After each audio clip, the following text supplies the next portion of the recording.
Welcome Scorpio, it's your in-depth forecast for March 2025. Your two ruling planets are Mars and Pluto. Mars, if you recall, went through that retrograde in your sister water sign of Cancer from the 6th of January through to the 24th of February.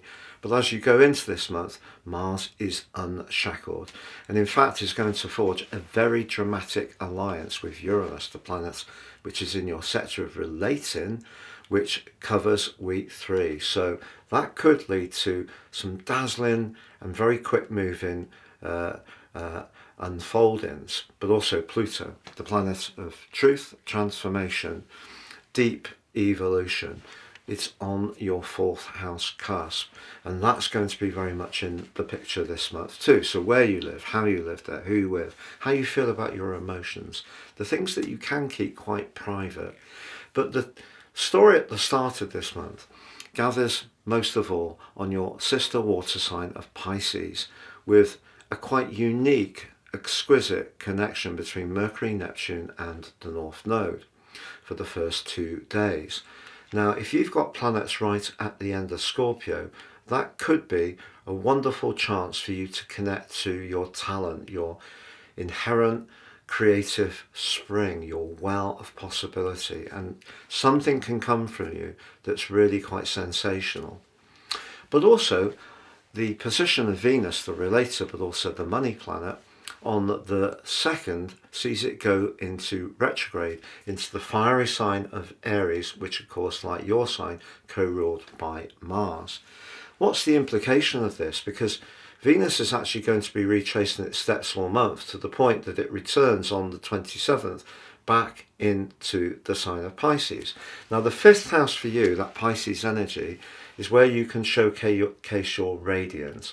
But what's been making it difficult to showcase your radiance is the presence of the rather mean, as in terms of its perceived reputation, of Saturn. So the last couple of years, if you have made progress around a love relationship, around your creative talents, your flair, you've probably had to really apply yourself and work jolly hard. But the fact that Venus is joined by Mercury on the 3rd of this month, stepping out of Pisces and into your 6th house, but it too will go retrograde mid-month, suggests that the 6th house energy, which is building up this month, very much about everyday structures, the detail of things, what we eat, drink, how we get exercise, our work, responsibilities. It's a very Virgoan energy. So Virgoan energy is to the fore, but both Venus, which goes retrograde on the 2nd, and then Mercury from the 15th in retrograde, could see you rethinking those areas. Now, if you are someone who is a creative and is summoning up something quite special from the depths, what I feel that energy in Aries is asking you to do, and it's not just Venus and Mercury, it is the vernal equinox bringing home the sun back into Aries on the 20th, and then the solar eclipse on the 29th. They're asking you to make sure that whatever talent or whatever you want to bring to pass that's more to do with joy and fun, you're going to have to work for it, because the 6th house is about, in some ways, making sure we're very conscientious applied to the processes. It's not very sexy, is it? However, if you're looking for a job, despite Venus's retrograde, Venus and Mercury connect beautifully on the 11th in a conjunction.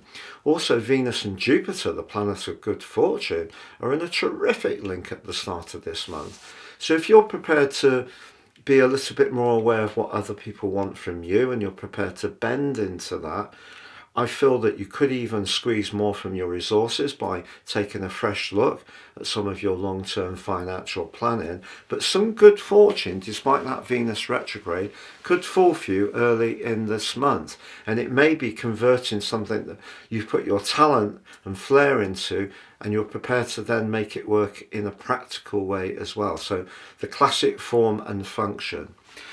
But that brings us to the 14th, well, the 12th, I should say, because we have a Saturn cazimi. What is a cazimi? Well, it's when the Sun moves forwards and applies in an exact unified conjunction with another planetary player.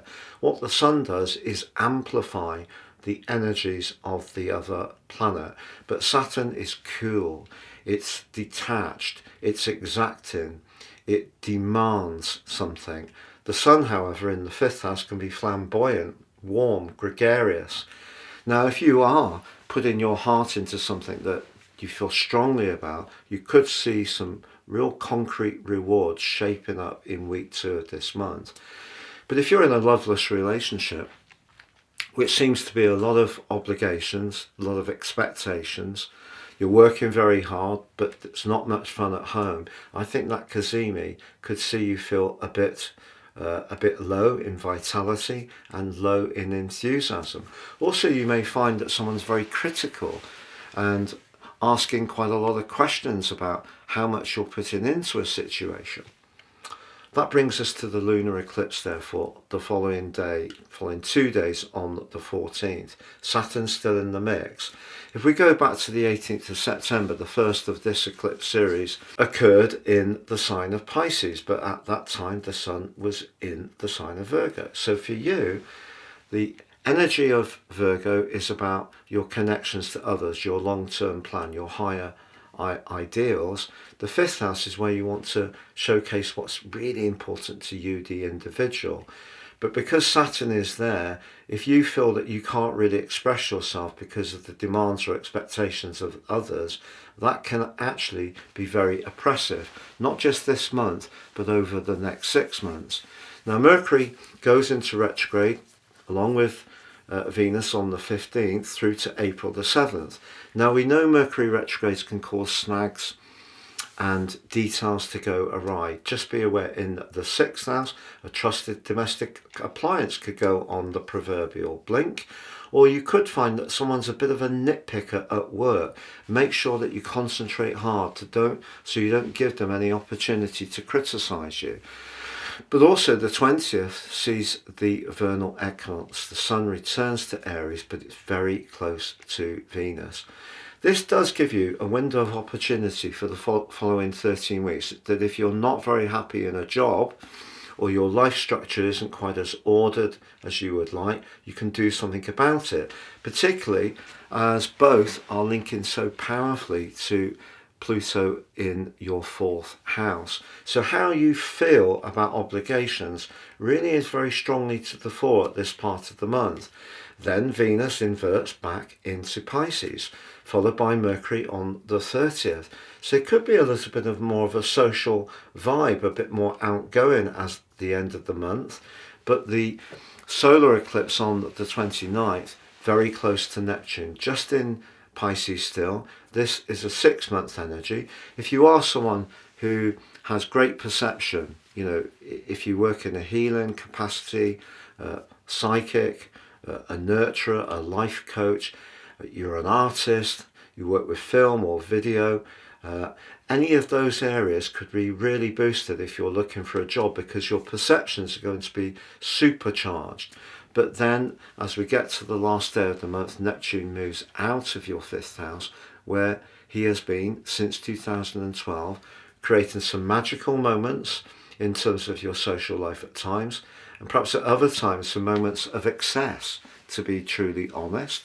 But he moves into the much more practical 6th house, where he's asking you to be more conscious of your physical health based on your emotional well-being, and that's something that goes on for the following near to 8 months. So this month, despite having that Pisces energy, which can be about flair, creativity, romance, fun, the stern Saturn is going to be a huge player. The fact that Venus and Mercury are going retrograde in your 6th house of practicalities and work and obligation, then we have the vernal equinox, then we have the solar eclipse in those areas too.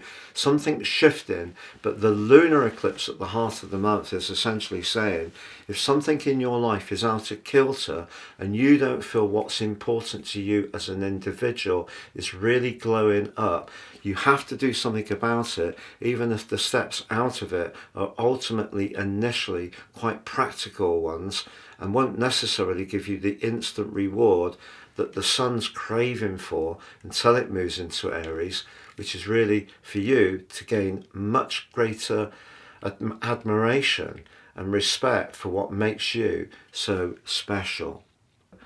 If you've yet to check out my new website, please go to www.patrickarundell.com.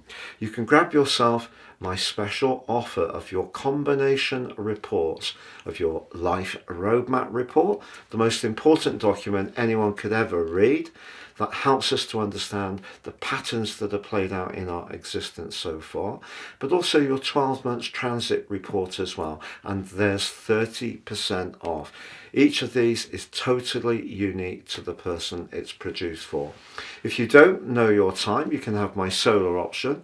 If you prefer to have whole sign, you can choose that. Or if you'd like to check out your draconic possibilities, your soul chart, you can also get any of those 30% off too. Please see the link below for more.